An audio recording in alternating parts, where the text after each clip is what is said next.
Ayan ang ating Mr. Tolosa Leyte 2024. Ayan, enjoy lang palagi, galingan mo yan. Ayan, i-post mo yan. Ayan, galingan mo lang. Habang tayo napapanood sa kanya, ayan, siya lang talaga yung baga naanuhan natin, baga nagugustuhan sa kanyang pagrampa. Ayan, medyo okay lang naman siya.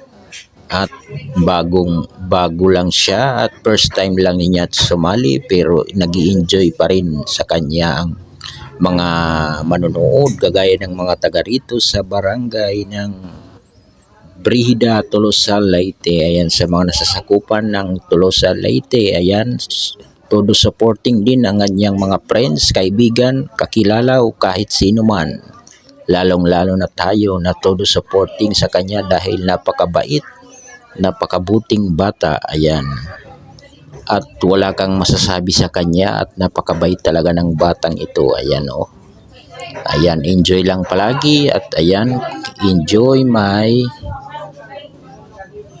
i-post mo lang yan, galingan mo. Ayan, para malayo ang marating mo, galingan mo lang yan. Huwag kang kabahan, huwag kang matakot dahil may naggagabay sa iyo. Ayan, kaya galingan mo lang yan. I-post mo, galingan mo dahil nasa amin ang suporta. Thank you for watching.